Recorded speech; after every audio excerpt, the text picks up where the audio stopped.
As I said, we bought the building in 2011.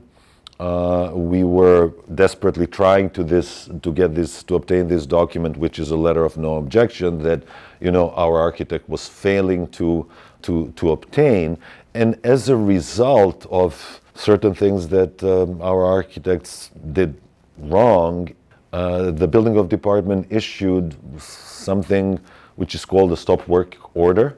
Meaning that that we were not allowed to make any other improvements or alterations within the bakery.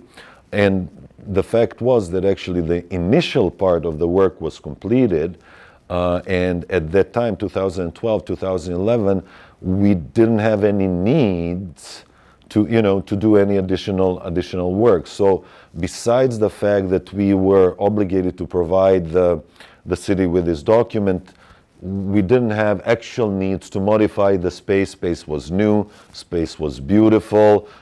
We just needed this document in order not to be in default, in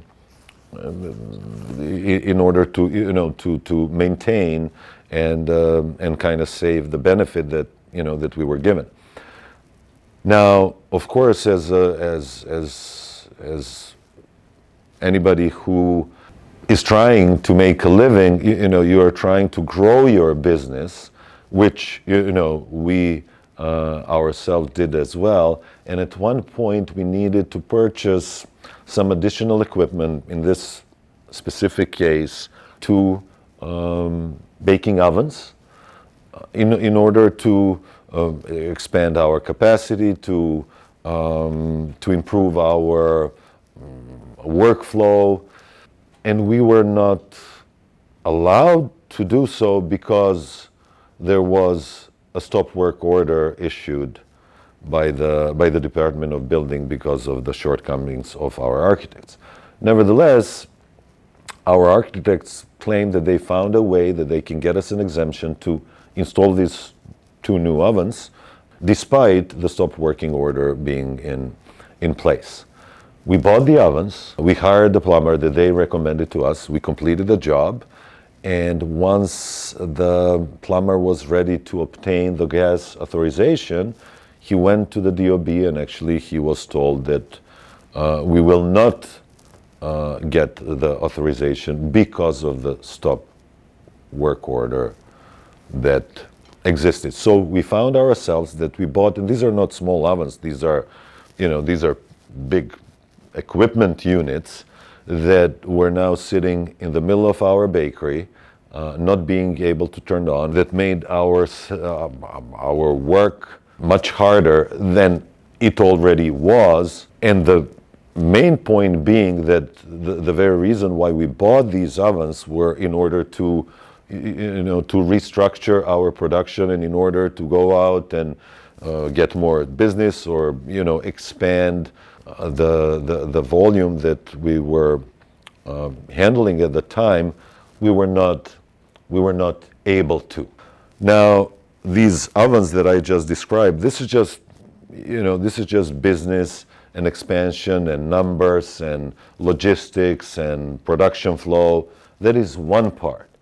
But the second part to it that really made our life miserable and the life of our employees extremely miserable was the fact that the air conditioning units that we have installed when we bought the building, now the units that the architects and the mechanical engineer has calculated and designed for this space were probably the units that were capable of handling the 10,000 square feet of office space, but not the industrial warehouse, and definitely not the environment where you have, hundreds of pounds of hot steaming bread coming out of the oven every 30 minutes.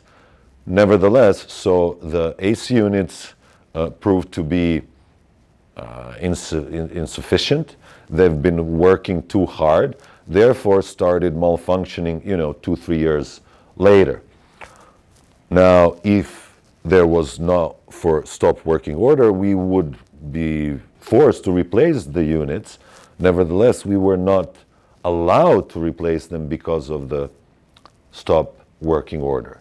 So the conditions in the bakery were normal during the cold winter months, but come spring, the temperature in the bakery would rise to over 100 degrees, and it was really, really hard to work in those conditions and to actually somehow stand in front of your employees and tell them that our hands are tied and there is nothing that we can do to change this.